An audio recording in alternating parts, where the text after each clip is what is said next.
Hi everyone, welcome to this reading. I have my crystal ball off to the side, so I will be scrying throughout this message. If you're new to my channel, my readings are a little different, and if you're returning, welcome back. You know how we do if it doesn't resonate with you, if you're forcing the story to fit, arguing with it in any way, just leave it behind for the people who it's meant for. So let's go ahead and let's get started. Let's see, all right. Taking a step aside.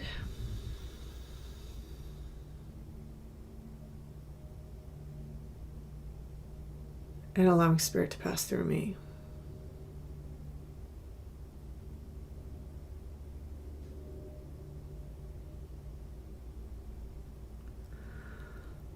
Opening up to receive information.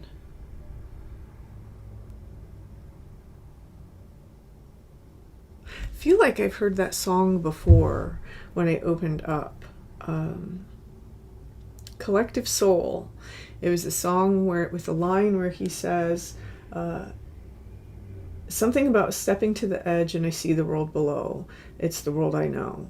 I've had that before in a song, unless it's a deja vu, but I'm pretty sure I had that before in a song. So if you remember me getting that before, let me know. I think it was about a year ago. I got that song. Interesting. Okay, so someone here, we're on the precipice of something major. We may have even felt that we're elevated in some way and that we're looking down now at the way that things used to be in the life that we used to live, the way that we used to think. And we can't really conceive of, hey, this is how I existed for so long. It's this feeling of like deep sigh, deep relief. Thank God it's over. That's how it feels. Thank God it's over. Which brings me to Third Eye by Tool, which is actually just very recently very important for me. And in that song, he says something to the extent of, so glad it's over. I've missed you so much. So glad it's over. So there's something here that we've put to rest. And in putting it to rest, it may have been a paradigm. It might have been a perception. It might have been a struggle. It might have been a particular issue that we realized we just didn't have to keep struggling with, right? It's weird how that happens. There's something that has been put aside, and in this putting it aside, it's almost like when you have a hot air balloon and you take the sandbags off, it allows it to get lighter and freer. Someone has freed themselves. And in this freeing of themselves, it's like they have come back into a version of themselves that they once were a long time ago. Right? Maybe an ancient version of self, maybe the original version of self, but it's a feeling of homecoming. Ooh.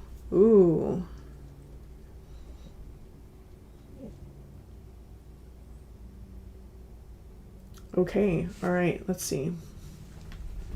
I don't usually get told to use this deck.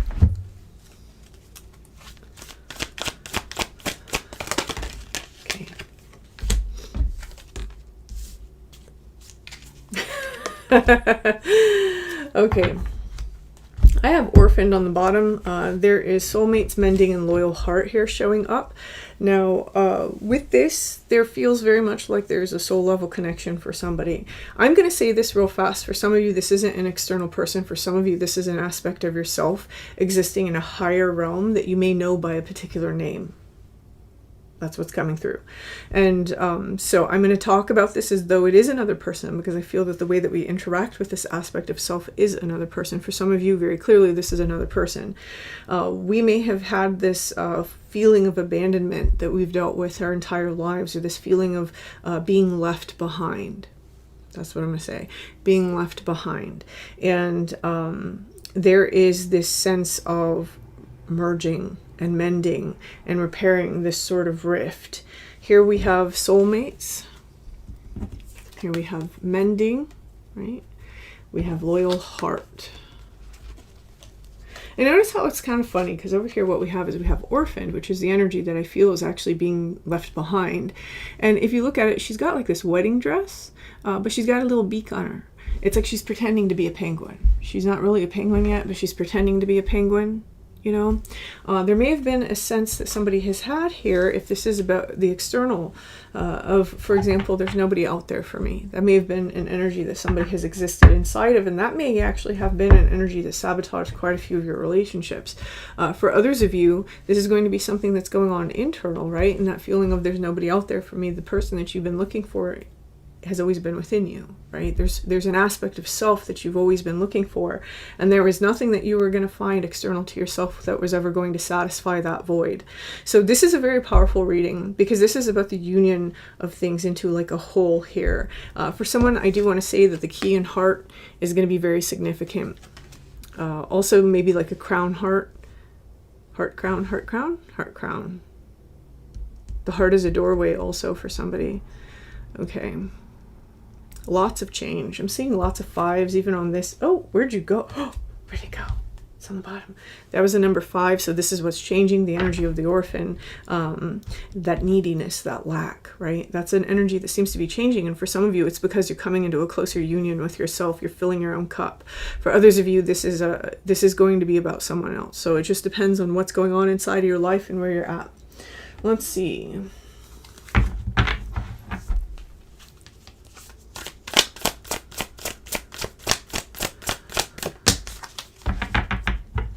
Okay. One of the things that someone has had to do inside of this space is this right here. How do you mother yourself? You've had to learn to, again, fill your own cup, right? How do you supply the energy to yourself that maybe your mother wasn't able to give you, that sort of nourishment, those emotional energies. There is something here about pattern breaking that's also coming forward, because underneath that is break the chain. And it says ancestral patterns healing, rewriting the future. Someone has gone into the past to rewrite their future. And what we have here is stop. You're already doing it. Stop overthinking. Keep facing your true north. If this is you and you find that this is going on for you and you have this beautiful merging taking place, there may still be things knocking around that are old fears, old worries, old, issues. And they're still sort of like peeking their head in. The message is coming through with this is don't worry about it, right? It'll be okay. You built those things over a long period of time. It's not always going to go away overnight, right? But whatever you're doing the right thing and you're doing it. I do feel that for some of you, I am going to say this is bridging into like non-dual concepts. So ideas of non-duality. For some of you, this is basically the merging of the external world with the internal world, collapsing it down into like a singularity within you, but also understanding that your mind has to expand into the external as well to house it. So that it's not one-sided, right? There's very, that gets pretty deep. And so if that's you, I would definitely study the mysteries of the Chariot card if you haven't. In the tarot, study the mysteries of the Chariot card. Just meditate with it, focus on it, understand the symbolism, understand it's part of the water cycle, right? The moon, the death card, and then the Chariot. Study that cycle. There's something important there for you. Okay, let's go ahead.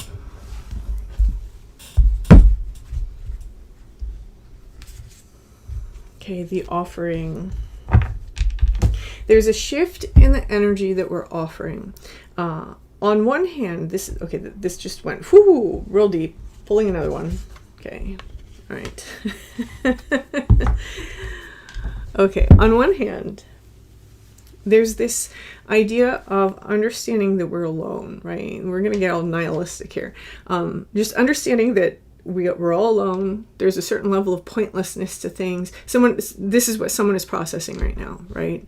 I'm not speaking any truths or anything like that. This is what someone is pondering right now. And if you're not pondering it, then just chill. But somebody here is pondering this. And you may be pondering what exactly is the energy that you're offering outward of yourself, especially emotional energy, because we do have that moon above that hand. For others of you, this is about what someone else is offering you. This may even be about allowing the moon cycles to affect you in a certain way. Maybe that's what's been happening here. Maybe this current new moon that we're coming into is greatly affecting you. There's something here that the full moon. There's something that the full moon is trying to give you. Oh, okay, very interesting. And that seems to be this red thread. The red thread's interesting because when I see this card, I always think of a lifeline. It's also a whisper of something that we need to remember, something that was a vow or a promise far in our past. For some of you, this is a connection that we're experiencing to another person from the root chakra.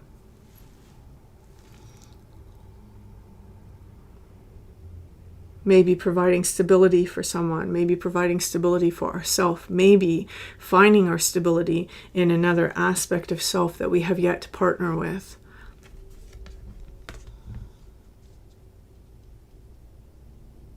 Okay. There's like this opening up and unlocking of the heart space is taking place. And as that happens, there's all these like little hearts.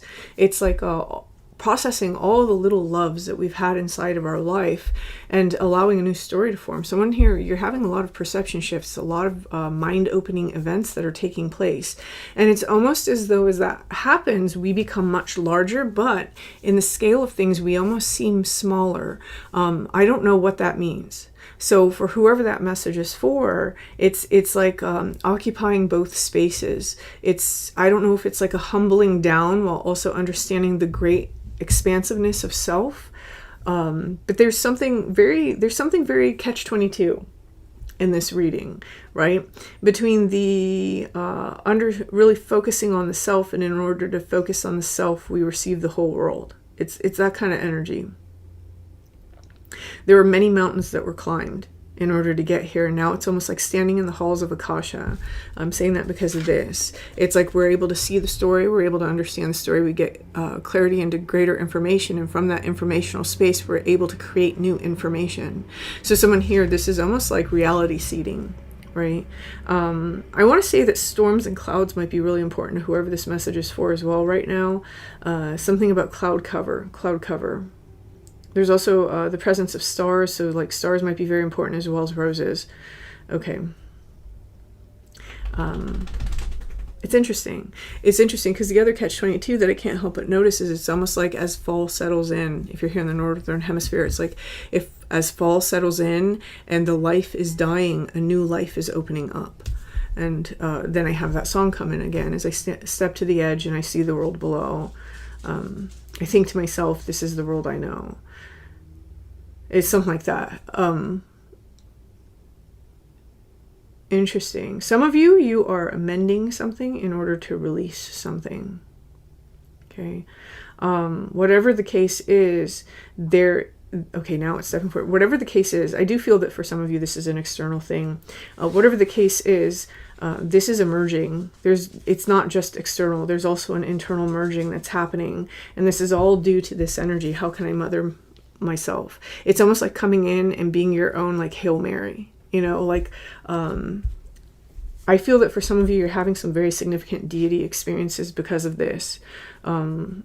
If you are someone who tends to encounter archetypes, you're having some very significant deity experiences because of that. There is something, and I do want to say this, if this is an external situation, like a partnership or something, there does seem to be something that is divinely orchestrated in this because it's meant to help you work through karma, right? Karma not being with the other person, it is the work. Karma is the work that you have to do on yourself.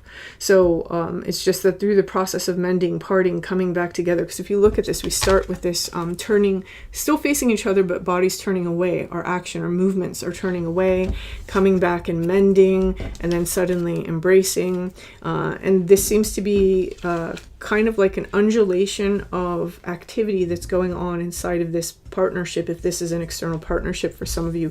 For most of you, like I said, this is going to be internal. There's the coming together of understanding, and then we go through this process of integrating, and then suddenly it's almost like we can't grasp it again, and then we come back, and then we grasp more. And then as we do this sort of undulation motion of our understanding, undulations of understanding, oh, I like it. As we do this, it's like we come closer and closer and closer until finally it's integrated. And what we have here is the middle card, where she's come over the mountains and she sees Akasha. She sees that she could change things. She sees that she could know, but she's busy looking over here like, now that I know that I can, I don't know that I want to. And I feel that way for some of you as these unions of opposites come together. It's almost like, now I don't know that I want this anymore. If this is an external thing. And if it's an internal thing, it's almost like I've arrived. That's how it feels. I've arrived. And now we're looking down and we're like, oh, all the things that used to matter don't necessarily matter anymore. Because now I understand what's actually important because I've done this. I understand what's actually important. The codes and the programming and the confirmation bias that once drove us is no longer driving us. It's no longer got the reins on the chariot, right? Very interesting. I'm being told to leave that there. So I'm going to leave that there. And if this resonates with you, please hit that like button. Feel free to leave me a comment, and until next time.